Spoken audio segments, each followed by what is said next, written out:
आज की monthly expiry, अप्रैल वायदा की एक्सपायरी का दिन कैसा रहेगा?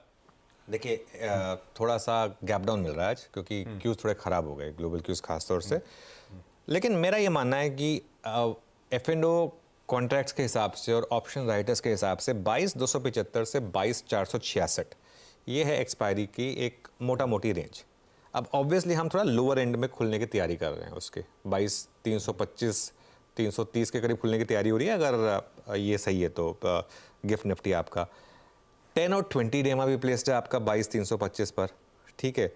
तो मेरे ख्याल से अगर आपने स्विंग ट्रेडिंग की है तो एक 22,300 का स्टॉप लॉस लगा के रखें, क्योंकि एक्सपायरी डे है। और अगर आपने पोजिशनल ट्रेड ली है आशीष, तो एक स्टॉप लॉस लगा कर रखें 22,150 का निफ्टी के ऊपर। मुझे लग रहा है कि आज ज़्यादा अच्छी इंटरेस्टिंग स्ट्रैटेजीज आपको इंडिविजुअल बैंकिंग नेम्स में मिलेगी, वो कुछ देर में हम वापस डिस्कस करेंगे। बिल्कुल ठीक। तो वो स्टॉक स्पेसिफिक जब अप्रोच पाएंगे तब उस पर चर्चा कर ली जाएगी। ये अपफ्रंट सारे इंपॉर्टेंट बर्निंग क्वेश्चंस पे चर्चा, इस चर्चा को अभी और आगे बढ़ाएंगे। आज के स्पेसिफिक अप्रोच पे आएंगे तब और निफ्टी को थ्रेडबेयर डिस्कस करेंगे। लेकिन अब जरा सा संकेतों की तरफ बढ़ा जाए। गांधीनगर से गिफ्ट निफ्टी कह रहा है भाई 1/4% दबाव, 60 पॉइंट की कमजोरी के साथ हम आज कामकाज की शुरुआत करेंगे। तो शायद 4 दिनों के अच्छे मूव्स के बाद थोड़ा सा ब्रेक लग रहा है, पर आया आज एक्सपायरी का दिन। अच्छा, ब्रेक लगने के पीछे थोड़ा सा रीजन है, ग्लोबली भी थोड़ा सा ठंडा परफॉर्मेंस ही है। एशिया में कोई निक्केई, कोई कॉस्पी देखेंगे तो अच्छे खासे पेन के साथ इस समय कामकाज हो रहा है।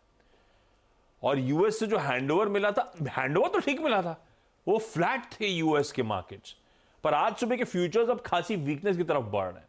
कोई नैस्डैक का फ्यूचर एज वी स्पीक 1% से ज्यादा कमजोर हो चला है। तो ओवरनाइट ठीक थे, सुबह गड़बड़ाते हुए। वैसे आज सुबह जब इनके साथ चर्चा करते ओवरनाइट भी जरा सा अंदर कंगालना पड़ेगा, गली में घुसना पड़ेगा, तब आपको तस्वीर क्लियर होगी। गुड मॉर्निंग, मूड कैसा है? देखिए, गली में घुस के अगर आप देखेंगे तो मूड अच्छा नहीं है। इंडेक्स देखेंगे तो आपको ठीक लगेगा, क्योंकि कल इंडेक्स फ्लैट बंद हुए थे और जब आप फ्यूचर्स देख रहे हैं तो गिरे हुए हैं।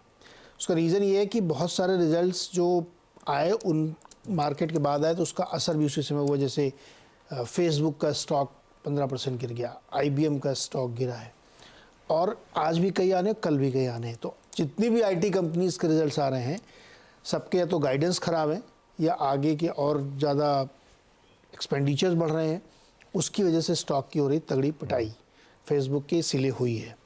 सो अगर स्पेसिफिक में जाए तो पूरे जो मैग्निफिसेंट 7 है, इसमें किसी ने भी बहुत अच्छा अभी तक काम नहीं किया है। टेस्ला में खाली आप छोड़ दें, वो टेस्ला इसलिए थोड़ा ऊपर जा रहा है क्योंकि उन्होंने कहा कि सस्ती गाड़ी जल्दी जल्दी हम बना देंगे। तो इंटरनल मार्केट के ख़राब हो रहे हैं नतीजों के हिसाब से। लेकिन ये भी मार्केट यूएस का इस बार एकदम डिटेल में जा रहा है, जिसके ख़राब है उसी की पिटाई हो रही है। ऐसा नहीं कि एक ख़राब तो सब पिट जाए। तो इसलिए मैं लग रहा है कि अंदर जाके आप देखेंगे तो नंबर अच्छे नहीं आ रहे। और इस दोनों दिन यानी आज और कल IT के नंबर्स आने हैं, तो आपको उसको रडार पर रखना चाहिए। एक तो प्रॉब्लम ये है, तो इसलिए मैं कह रहा हूँ कि फ्यूचर्स को देखिए, और आज यूएस मार्केट रेड में रहना चाहिए। 2 बड़े इवेंट हैं। आज GDP का पहला नंबर आ जाएगा, फर्स्ट एस्टिमेट, और कल PCE नंबर आएगा। दोनों फेड के लिहाज से बहुत इंपॉर्टेंट नंबर होंगे। तो इसकी वजह से भी थोड़ा सा ब्रोकर्स और ट्रेडर्स वहाँ पे अलर्ट रहेंगे। हालांकि बॉन्ड यील्ड नहीं देखना चाहिए। मैंने सुबह भी एक्सप्लेन किया था कि 5 और 7 साल के ऑक्शन चल रहे हैं और बहुत मैसिव ऑक्शन है, इसकी वजह से बॉन्ड यील्ड बढ़ी हुई दिख रही है। उसका कोई बहुत लेना देना नहीं है, तो वो एक शॉर्ट टर्म वाली बात है। तीसरी चीज़ आपको ये ध्यान रखनी है यहाँ पे कि जो ओवरऑल बिग पिक्चर बन रही है मार्केट की, वो पॉजिटिव है। क्योंकि टेक्निकली लोग कह रहे हैं कि बाइंग आ गई। JP मॉर्गन ने अपने फ्लैश कर दिया है कि मेरा इंडिकेटर कह रहा है कि बाई करो, और एक्चुअली बाइंग हो रही है। ETF में बल्क में पैसा आया है। तो big picture is very good, but detailing में जाएंगे तो आपको मार्केट वीक दिखेगा। इसलिए मुझे लगता है कि आज यूएस मार्केट शाम को कमज़ोर खुलेगा। आप जब ये समझा रहे थे तो एक ही चीज जहन में आ रही थी, गली में जाना क्यों? G20 हुआ था मुंबई में, जहां गलियां थी उन्होंने तंबू गाड़ दिए थे, पर्दे लगा दिए, कोई मत कुछ दो गली गंदगी सब दूर हो गई थी। लेकिन ठीक है, इंटरनल्स कमजोर है भाई, और वो रिजल्ट्स का आफ्टर इफेक्ट है जो आप देख रहे हैं। यूएस के मार्केट और ठंडे पड़ रहे हैं, स्टॉक स्पेसिफिक रिएक्शन तगड़े हैं, और खासतौर पे IT के रिजल्ट्स कमजोर आ रहे हैं। खैर, अब चला जाए आज के ट्रेड सेटअप। तो ग्लोब का हैंडओवर कंड्यूसिव नहीं है एक्सपायरी के दिन, पर हमारा अपना सेटअप कैसा है D-Day के लिए, एक्सपायरी डे के लिए कैसा लग रहा है? सेटअप अच्छा है, सेटअप में कोई दिक्कत नहीं है, सेटअप में वही चीज़ें जो हम नॉर्मली देखना चाहते हैं वही मिल रही हैं। डीआईएस ने बाय किया और बड़ा बाय किया डीआईएस ने, 3800 करोड़ की बाइंग है डीआईएस की, और उसके सामने एफआईएस की सेलिंग है 2512 करोड़ की। वो बार्स आएंगे आपकी स्क्रीन पर, लगातार वही जो बार्स बने हुए हैं एज इट इज़ है, डीआईएस बाइंग और एफआईआई की सेलिंग ऑलमोस्ट मैच कर रहे हैं, पूरा मिरर इमेज है। अगर आप इसको तो उल्टा करके सुपर इम्पोज कर देंगे तो एग्जैक्टली वो जो बीच में एक नंबर खाली दिख रहा है आपको, वो खाली नहीं है, क्योंकि उस दोनों ने एकदम मार्जिनल बाय सेल किया था। इंडेक्स फ्यूचर्स में सेलिंग हो रही है 2258 करोड़ की, कल भी सेलिंग हुई। स्टॉक फ्यूचर्स में बाइंग हो रही है करीब करीब 4000 करोड़ की। मैं दोबारा एक्सप्लेन कर रहा हूँ, स्टॉक फ्यूचर्स की बाइंग जो प्योर आर्बिट्राज अनवाइंडिंग का मतलब, क्योंकि आज जब सीरीज शुरू होती है तो स्टॉक फ्यूचर्स बेचते हैं क्योंकि अच्छी कॉस्ट ऑफ कैरी होती है, और जब सीरीज की एक्सपायरी होती है तो स्टॉक फ्यूचर्स को वापस आप खरीद लेते हैं। तो ये वो जो है ये थोड़ी सी आर्बिट्राज अनवाइंडिंग है यहाँ पर। विद इन इंडेक्स फ्यूचर्स बहुत इंटरेस्टिंग चीज़ हो रही है कि थोड़ी सी बैंक निफ्टी में बाइंग हो रही है, लेकिन निफ्टी फ्यूचर्स में सेलिंग हो रही है करीब करीब 2338 करोड़ की सेलिंग। और ये बहुत इंटरेस्टिंग है, लास्ट 3-4 दिन अच्छे रहे हैं, लेकिन सिर्फ एक ही दिन बाइंग आई है इंडेक्स फ्यूचर्स में, बाकी तीनों दिन एक्चुअली सेलिंग है। सिर्फ 19 अप्रैल को बाइंग थी, उसके अलावा बाकी तीनों दिन सेलिंग थी। कल तो बहुत ज़्यादा सेलिंग हो गई। कल शायद थोड़ा एफआईआईज ने सही गेज कर लिया कि आज एक गैप डाउन मिलने की तैयारी हो रही है। वैसे मुझे लगता नहीं कि गैप डाउन ज़्यादा सस्टेन करेगा। शॉर्ट्स बहुत हैं सिस्टम में। अब देखिए आप 1,05,000 लॉन्ग हैं, 2,30,000 शॉर्ट हैं। कल 13,000 लॉन्ग कटे हैं, 2,000 शॉर्ट जुड़े हैं, तो 15,000 नेट शॉर्ट जुड़े हैं। और अब आप देखिए अगर उस चार्ट को जो एफआईआईज इन इंडेक्स फ्यूचर्स हैं, 32% लॉन्ग से शुरू करके 1,07,000 कॉन्ट्रैक्ट लॉन्ग से शुरू करके इस हफ्ते में अब हम 31.4% और 1,24,000 नेट शॉर्ट पर आ गए। अगर वो वीरो वाला चार्ट है ना, अगर तो उसमें और भी क्लियरली दिखाई देगा आपको। ओके, वो चार्ट आज है नहीं, लेकिन 1,30,000 1,32,000 हमारा मैक्सिमम शॉर्ट रहा है। अब हम 1,24,000 शॉर्ट पर हैं। अब आज देखते हैं इनमें से कितने शॉर्ट रोल ओवर होंगे और कितने शॉर्ट कैरी फॉरवर्ड होंगे। ये थोड़ा सा आज एक इंटरेस्टिंग चीज़ होगी। इंडिया विक्स बहुत ओवरसोल्ड है, 10.28 पर है। ये एक रिस्क है, हम बार बार कह रहे हैं कि इंडिया विक्स बहुत गिर गया, इतना नहीं गिरना चाहिए। और पुट कॉल रेशियो 1.04 पर है वर्सेस 1.06, ये न्यूट्रल जोन है। बैन की जहाँ तक बात है, 2 स्टॉक्स ऐड हो गए, 2 स्टॉक बाहर आ गए। ABFRL और सेल ऐड हो गए। लग रहा था कि दोनों स्टॉक की कल ऐड हो जाएंगे, ये डिस्कस किया था हमने। और जो 2 स्टॉक बैन से बाहर आए वो हैं आपके आइडिया और जी, और एक हिंदुस्तान कॉपर अभी भी बना हुआ है। तो देखते हैं, आज इंटरेस्टिंग रहने वाला आज का ट्रेडिंग एक्शन। इंटरेस्टिंग रहेगा भाई आज का कारोबारी सत्र।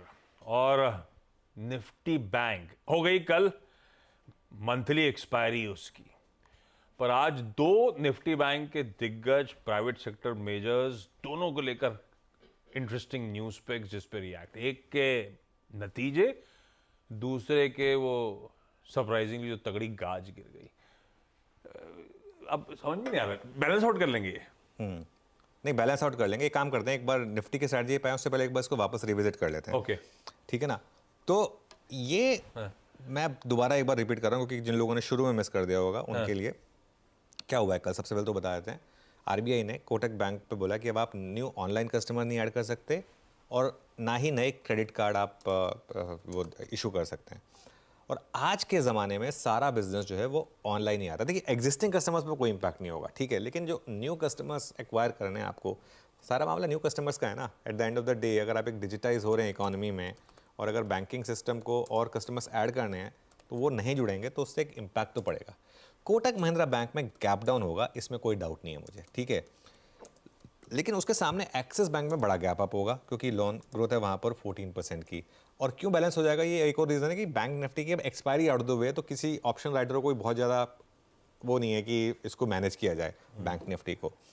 लेकिन रेगुलेटरी रिस्क है इस मार्केट में। लेकिन मैं एक चीज़ दोबारा रिपीट कर रहा हूँ और ये मैं बार बार लोगों को बोलता हूँ, इस चीज़ को आप समझिए। क्या होता है ना, कोई भी स्टॉक, कोई भी कंपनी में अच्छी न्यूज़ आए और कोई भी कंपनी में ख़राब न्यूज़ आए, बहुत आसान होता है ये कहना कि जो इसमें अच्छी न्यूज़ आए कि इसको बाय कर लीजिए, ये टारगेट्स होंगे, और ख़राब वाले को बोल दीजिए कि इसको सेल कर दीजिए, ये टारगेट होंगे। वो खुलता ही उस टारगेट पे है। अब कोटक महिंद्रा बैंक में आप जो मर्जी टारगेट ले लीजिए, वो खुलेगा उसके नीचे, ठीक है ना। उसके बाद आप भले ही ड्रम पीट लें कि हमारा टारगेट हिट हो गया, लेकिन उसका कोई मतलब नहीं है। सिमिलरली एक्सिस बैंक में वो खुलेगा ही उस टारगेट के ऊपर, ठीक है। तो ट्रेड नहीं है यहाँ पे। हाँ, यहाँ पे इन्वेस्टर के लिए मौके मिल जाते हैं। कोटक महिंद्रा बैंक का बॉटम है 1650 से 1700 के करीब, 1650-1700 के नीचे मुझे जगह नहीं दिखती। और अगर बाई चांस ये स्टॉक 1740-1750 पे खुला तो वहाँ पे फिर शॉर्ट करने का कोई मतलब नहीं है, क्योंकि वहाँ पर आपका रिस्क बहुत बड़ा है और रिवॉर्ड सिर्फ 50-60 रुपये का है। 50-60 रुपये के रिस्क और रिवॉर्ड के लिए कोटक महिंद्रा बैंक जैसे स्टॉक को शॉर्ट करने की गलती मत करिए। ये मेरा एक सिंपल एक व्यू है। आपको याद होगा हमने 3 दिन पहले एक व्यू लिया था M&M फाइनेंस को भी, अगर जहाँ खुले वहाँ शॉर्ट मत करिएगा। और उस दिन वो स्टॉक इंट्राडे में 5-6% रिकवर होकर बंद हुआ था, ठीक है। गिर के नहीं दिया वो स्टॉक, गिर के नहीं दिया। यहाँ पे आशीष मैं बता रहा हूँ आपको, ये स्टॉक जो हैं ये कुछ ऐसे स्टॉक्स होते हैं जो जहाँ पर मार्की इन्वेस्टर्स मौके ढूंढते हैं कि हमें मौका मिल जाए लोअर लेवल पे बाय करने का। कोटक महिंद्रा बैंक उसी कैटेगरी में आता है। इसके लिए मैं फिर बोल रहा हूँ, लास्ट 3-4 दिन का प्राइस एक्शन देखिए, कोई बहुत बड़ी बाइंग हो रही है यहाँ पर। तो ये एक सेटबैक है, ऑब्वियसली एक सेटबैक है, लेकिन इसको शॉर्ट करके आपका पैसा बनेगा नहीं। हाँ, अगर आपके पास इनसाइड इन्फॉर्मेशन थी, आपने कल बेच दिया, वो अलग बात है। वो मुझे लगता नहीं किसी के पास थी। RBI है, कोई ऐसा नहीं है कि कोई कंपनी है जिसमें किसी को कुछ पता था। और इसके लिए स्टॉक देखिए, एक और अच्छी चीज़, कल स्टॉक डे हाई पर बंद हुआ है। अगर किसी को हिंट होता तो कल ही ये स्टॉक गिर जाता ना, लेकिन किसी को हिंट नहीं था कि ऐसा कुछ होने वाला है। तो इसके लिए मैं फिर बोल रहा हूँ कि प्लीज़ कोटक को शॉर्ट ना करें। अगर बहुत ज़्यादा गैप डाउन के साथ खुले, फ्लैट खुल जाए, वो मुझे लगता नहीं होगा, तो भले ही शॉर्ट ट्रेड बने, लेकिन मतलब नहीं बनता। इस 1650-1700 उसके आसपास तो शॉर्ट बिल्कुल नहीं बनता। अगर आप एक इन्वेस्टर हैं, इन्वेस्टर ने अपने फाइनेंशियल एडवाइजर जरूर पूछेगा, तो मौका होगा 1650। अगर 1650-17 मिल जाए ना, लपक लीजिए, कोई टेंशन ही नहीं है। हाँ, व्यू रखना पड़ेगा आपको 1-1.5 साल का, लेकिन उस हिसाब से अप्रोच करिए।